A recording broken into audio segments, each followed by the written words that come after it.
All right, welcome back to the stock market recap for Thursday, June 26th. In this video, like all the other recaps, we'll go through the indexes, the liquid leaders, some industry ETFs, then end the video with some long and short setups for tomorrow. Jumping right into it, we have Nasdaq making a new all-time high with another gap up. Strong close. We're getting a little extended from the 5 and the 10-day moving average, but that 20-day is now catching up with the gap up zone from, what would that be, Tuesday? From Tuesday. So any type of pullback into that area, I would expect to be supported. And using the 20-day EMA and this gap zone is kind of my line in the sand for this uptrend. But overall, market acting extremely well. S&P 500, strong day, another gap up, strong close into the last resistance gap before all-time highs. Whenever you're making all-time highs, it's not a bearish signal. IWO, I was concerned about this yesterday. This is the Russell 2000 Growth ETF. Yesterday, it had an outside down day, closing right at the 200-day moving average and the support gap on a little bit more volume than the previous day. We also saw a lot of the liquid leaders kind of come down yesterday while the indexes, or at least the NASDAQ, yesterday's price action, we had a gap up, opened on the low, closed on right near the high of the day. A new closing high for the rally attempt. Back over all the key moving averages. We got all the moving averages in an uptrend, except that 200-day is flat. ARKK continues to act really well. Gap up, open right near the low, close right near the high. Just continues to ride that 5-day EMA higher. And whenever you have ARKK and IWO over their 20-day EMAs, tends to be a really good environment for swing traders, specifically of growth stocks. So until those trends change, looks good. Bitcoin, we're using BTC as comparison. Really good action today, very tight above the 5, the 10, the 20-day moving average. Basically what we wanted to see after we undercut the previous low in the pullback, touched off the 50-day moving average. Now we're just looking for a higher low to be put in, and then break through yesterday's high could be a trigger to get involved with Bitcoin or other crypto-related stocks. Next, we'll go over the liquid leaders. We'll switch this to sort by price percent change. Before we get into that, I did have to make a change. I added NVIDIA because it's an institutional favorite, very, very liquid name, making new all-time highs. I added that back into the leaders list for SMR. SMR not doing anything too wrong, still above the 20-day EMA. I still think it's the leader in the nuclear theme, which has been acting really well. But I needed a semiconductor, and NVIDIA has been the king of the market in prior bull markets. So now that it's back at all-time highs, it definitely deserves a spot. We're just in such a strong market that 12 names, or sorry, 9 names is it's pretty tough to choose, which is a great sign for the market overall. Spotify, the leader of the leaders today, up 5.4%. Really great stock to study, especially with these gap zones. It's basically really great action at the 20-day EMA, not once, not 20-day EMA will catch up to that area, and that would be a spot of interest. CrowdStrike, new highs today, not quite a gap up, or not an unfilled gap up, but came back into the 5-day moving average target. Robinhood, new closing high today. 5-day EMA is either tight action or expansion higher. We don't want to see an immediate reversal and then a move. Roblox, it's a day that ends in Y, so Roblox is up on the day, closes at a new closing high, made new 52-week highs intraday. Not doing anything wrong. In gap zone under $100 is going to be a key area for me to add a little bit more exposure to. Palantir, new highs today, closed only up 1%, but still acting well. A pullback into that 20-day EMA, breakout reach. GEV, lower highs, lower lows, but closed in the upper half of the range, back over the 5-day moving average, so not doing anything wrong here, up 0.9%. Zscaler, maybe that was the name that I should acting a little bit better than SMR on a technical basis. Really tight trading today, above the 5-day EMA. We've got the gap from yesterday with the 10-day EMA catching up to that. Overall, just acting really well. NVIDIA, higher highs, higher lows, closed at a new high. Any pullback into this 10-day EMA gap zone would be a buy spot for me. And then CRWV continues to act a little bit weaker. Another set of lower highs, lower lows, closed under yesterday's close just by 0.7%. Kind of wicked down, had an intraday like quick move down and see and momentum explosion getting going. Before I get to the ETFs in the daily recap, I also wanted to share the NAAIM active investors are going to be in an environment, speculative names going nuts, tend to see a lot of choppy action or cooling off. It basically shows that there's still money on the sidelines. So if we get into a market where people just capitulate and have to throw in the towel and buy as much as they can, or they feel like they have to, that's when you get those very, very high, typically like a blow off top. We saw that in September degree angle. It started going 60, 65, 70, and then eventually we had that sharp pullback into a correction. But we're not there yet. And until we get evidence that these momentum moves are over, I still think that you should be playing to the long side for the most part. But tighten up your exposure, tighten up your time frame. If something that you get into isn't working right away, for me, that's a signal that, hey, maybe momentum's like kind of capitulating here and we're ready for a pullback. Um, but if you can get into some names, some momentum names with size at key spots that shouldn't kind of roll over, you can get some really nice performance boosters in a market like this. But you cannot stay wrong because we are extended in the short term, indexes, leaders, speculative names that I'll get to here in a second. So eventually things will crack and we'll have a pullback. I know it doesn't feel like that's possible right now, but eventually that will happen.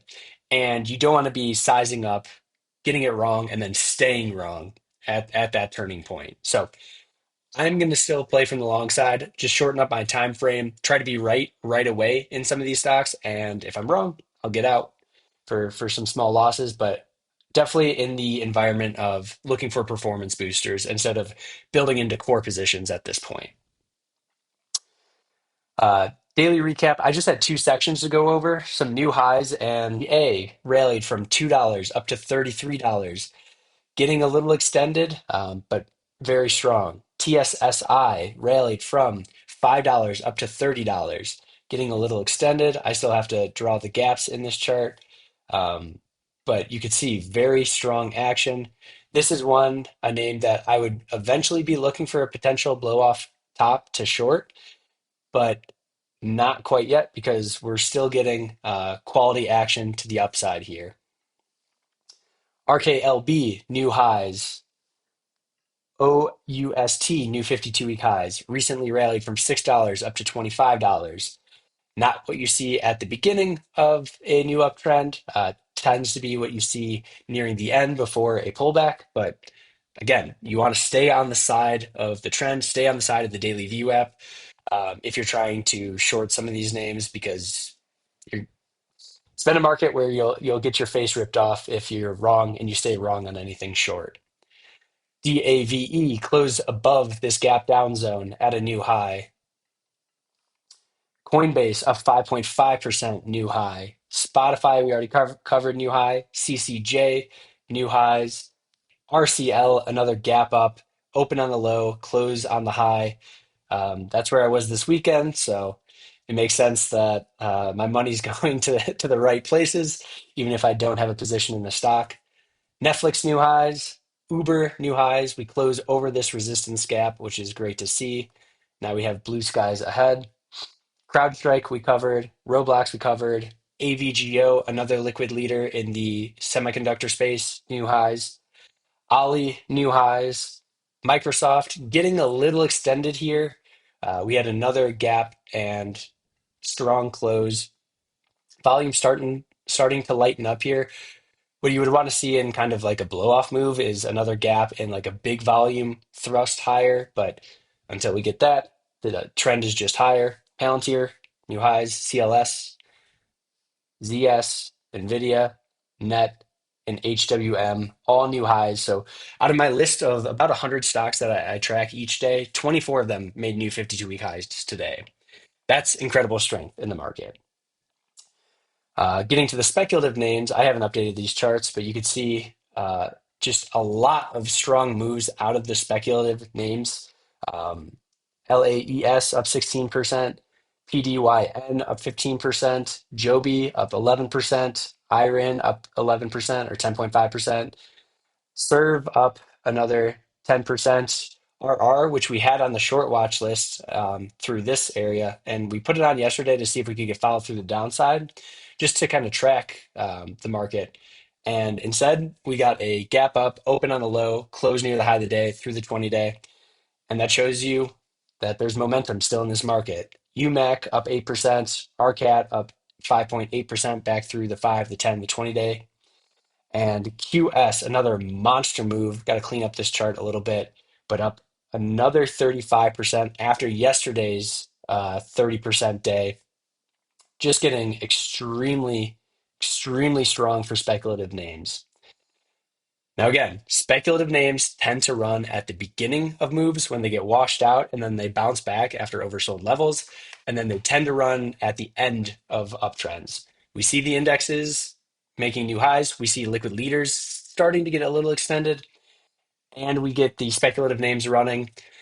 That is when you start playing it in kind of the last inning of the short-term uptrend. I still think that we're going to be in a longer-term bull market. NAAIM exposure is below that 95% range. But we don't get these types of moves in the middle of a bull market. Well, middle of an uptrend. I don't want to use the phrase bull or bear market, but when you see these speculative names kind of take over your watch list at the top, you could still play on the long side. That's my plan. But be prepared for a stress test. Another sign that I think we're getting a little long in the teeth here is just taking a look at the overall ETFs. So the industries, if we sort this by price percent change for month to date, only one group is down. So you see breadth expand across the market, which is healthy. But when you see everything's going up, who else is left to buy? What else are they left to buy? Block new highs today, up 15% for the year, or sorry, for the month. Semiconductors, SMH, new highs for the year, up, what was that? 15.6% for the month. NLR, the nuclear theme, undercut and rally of the support gap today, strong close. But we're just going to go through all of these, and you see nearly every single industry is in a strong uptrend. Even solar stocks are coming back after that gap down on the news that they're getting their tax credits cut. Instead of falling through to the downside, it ripped right back up to the 200-day moving average. ITA new highs, Cyber new highs, IGV right near new highs, IYT over the 20-day EMA, which is in an uptrend at the 200-day, IYZ new highs. XLF closed above this gap down zone from kind of the previous highs, right near new highs. Basically, every group is acting well at this point. And again, that's a great time to play really speculative names for a shorter time frame, but you're not loading up on core positions at the 50-day moving average with a tight stop in planning to hold for an extended period at this time. We're getting a little bit long in the teeth. It's still a very strong market. You still want to play on the long side, but you want to stay on the side of the VWAP intraday if you're trying to play a quick long trade or a quick short trade. Getting into the long and short setups. First, we'll just start with our long setups. We have SE. This is one that we talked about yesterday. Had a great shakeout for a kind of double bottom. I wouldn't even call this a base, just like a double bottom flag. Gapped up into the key moving averages, the 5, the 10, the 20. And then we've had 3 tight days since then. Just looking for a break over today's high.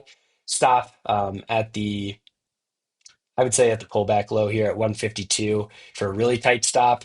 Otherwise, you could use the 50-day moving average in that 150 area as like a wider stop. But given where the market is right now, I'm trying to use really tight stops, be right away, or just get out. Time, TME, we talked about this yesterday. I feel like we are getting rotation to China. I know Trump said that there's a deal with China already signed. So if that's true, this is either going to propel all those Chinese stocks higher or it's going to be a sell the news event. we don't have to guess. We can just execute the trade, place our stop, and then if we get stopped out, we get stopped out. But we have three tight days above the 5-day moving average, just looking for a break over today's high as an entry versus that 20-day EMA. MODV, this is one of the speculative names that I made some money on yesterday. As it squatted, I closed it at the low or closed it out the trade at the end of the day. But higher high or sorry, inside day with a higher close today. Very, very light volume, extremely speculative name. So you got to size down, kind of trade it a little bit differently. But if we're in a market that we're just going to go all in on speculative names, this is one that had a monster move on volume, has gotten really tight respectively to that volatility. And through today's high is a potential entry with a stop at today's low. VEEV, this has been on the watch list for a little bit.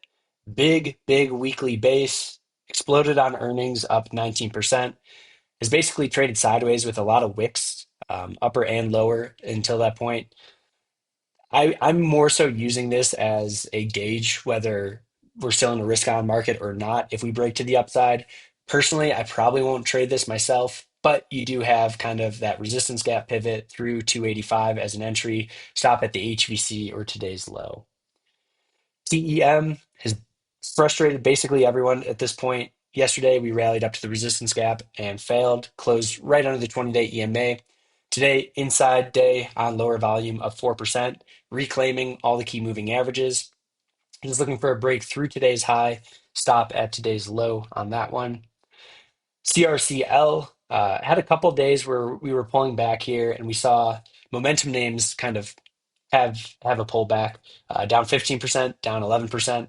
Today we had an unfilled gap up and then rejected right around the same price as 227 for the highs. Just looking for a gap up opening range break through either the 1 minute opening range break or through today's high as a potential momentum burst play. Another name that it's not the really tight entry point down here at 120. We're definitely a little bit long in the tooth, and we've had some distribution on the way down. But if the market's going to stay hot, we can play these to the upside. CCJ, this is one that I'll be looking for a pullback into the 10-day moving average, this gap zone, and $70. One of the leaders in like the uranium space. Elf Beauty, we got the 20-day EMA and support gap. This was on the watch list yesterday. Still an area that I would watch for on a pullback. APLD, ugly day yesterday, and then turned it around today on larger volume, up 7.4%. After we had this pullback, we put in a higher low, and now we're back over the HVC level, just using a breakthrough today's high as potential entry point. ORCL continues to close above that 5-day EMA. Volatility is tightening up. Volume is drying out. Through today's high is a buy point versus today's low and that 5-day EMA. Again, where the market is right now, I want to be playing for momentum bursts, not for long-term holds. MSTR, we talked about Bitcoin, how that was shaping up. This has been basing out since the blow off top back in November of last year. So we have a multi-month base. Went through a relative weakness phase as Bitcoin pulled back, undercut the 50-day moving average. So anyone that uses that as their stop loss got stopped out and immediately followed it with two gap ups, a tight trading day today, getting rejected at that resistance gap. I'm looking for a pullback into the 377 area. That would be the 5-day, the 10-day, the 20-day, the 50-day, and a gap zone as a potential entry point versus the other gap up zone at 366. AS, this is a retailer that I've been keeping a close eye on. Tried this earlier, right around here, got stopped for a 1% loss. Since then, came into the 20-day EMA, popped back through the HVC, and now has gotten really tight with the 5 and the 10-day EMA curling up under lows. Just looking for a break over today's high. Stop would be yesterday's low under the HVC, under the 5 and the 10-day EMA. And finally, ASTS. This is purely a momentum burst type play. This is the stock that had a 2,000% move based for 10 weeks, undercut the 50-day moving average, kind of like MSTR, and then just went on an absolute rip up about 100%, a little over 100% with multiple gap ups. But the last 2 days, we're trading tight above the 5-day EMA on declining volume today. We did uppercut and fail at that resistance gap, but whenever you close a red candle close over the 5-day EMA on lower volume, the next day I always look for a momentum burst where any opening range break, if we get a gap up, is buyable versus today's low versus the 5-day EMA. This is a stock that, because of this massive base, because of its previous ability to run, because of the environment we're in, can have another one or two bars like this, the 9%, 10%, 20% move before it consolidates. We'll end the video with some short setups. HIMS, strong move today after we opened basically at yesterday's close. We undercut the lows of the pullback and then ripped higher. I'm looking for this to rally up into the 50-day moving average, the gap zone. Um, Ideally, if we could get above $50, uppercut and fail at that area, that would be my entry versus like the 20-day EMA. But I would also want to see kind of like the market start to turn and roll over as well to really size it up. Otherwise, I'll probably take it with smaller size and just see if we can get the uppercut and failure at that area. But again, I don't want to stay wrong on any trades in this market. GEO continues to be relatively weak under all the key moving averages, just trading sideways while the 5-day is catching up to the highs there. Through today's low is the short spot. Stop would be yesterday's high. Really tight risk there. DXYZ, we covered this yesterday. Ugly bar through the 20, the 10, 5-day moving average into the 50-day. Slight gap up, but weak close. We're just looking for follow through to the downside. So through yesterday's low is a potential entry. But in a strong market, in a speculative market, I'm expecting this to actually go higher. If it doesn't, this is a sign that, hey, maybe momentum type names are losing a little bit of steam. SM, SMMT, similar, getting tight with all the moving averages except for the 50-day right under it. Just looking for an uppercut into the resistance gap and a failure at that area as a potential short, but more so expecting that this kind of reclaims the 50 because we're just in a very, very strong market right now. YETI has been on the short watch list for quite some time. We had an uppercut and failure of this resistance gap. We've been in a relative weakness phase. Monster base here that's been failing. Little rally into the previous support area, and now we're rolling over again. Weak day today into the 50-day moving average, just breaking through the 50 and today's low is a potential short there. Or if we do have like a gap up, losing the VWAP, losing the opening price, that could be your short versus today's high. And then you could size that up a little bit more. And last stock, DFDV, still have a short position on this on the uppercut and failure, the resistance gap. Not doing anything right on the long side. Had its monster move from $7 up to $50. Sold off aggressively, put in a lower high. What was that? Wednesday? No, Tuesday. We gapped down, had a big run where this was down like 20%, 30%, was actually up 5% at one point in the day, and then retraced that entire move. So anyone who bought during that point is now underwater. Anyone who built a position on this rally is now underwater. And if momentum does dry out in the market at some point, this is something that can just absolutely fall apart. So through today's low would be an add spot to a short. Or if we rally up and then put in another lower high eventually over the next couple days, it could be another really good short entry point. So that's going to be the daily recap for June 26th. Indexes at all-time highs, NAAIM exposure coming down to 81, speculative names running wild, new all-time high lists exploding, market breadth exploding. Definitely a little overheating here, but with the exposure not at 95% or above, it still means that we have room to run. Just if you're going to be playing this market, stay on the side of the intraday VWAP if you're putting on new positions, and you could take you can take advantage of the momentum on the upside and on the downside, because we're in a momentum market at this point. And when that momentum dries out, we're gonna have a bunch of great short setups, but we don't want to be too early on that. If you're not getting traction on the short side, hold off, wait till a lot of those stocks start breaking down. All right, have a great rest of your night, and I'll see you guys in tomorrow's video.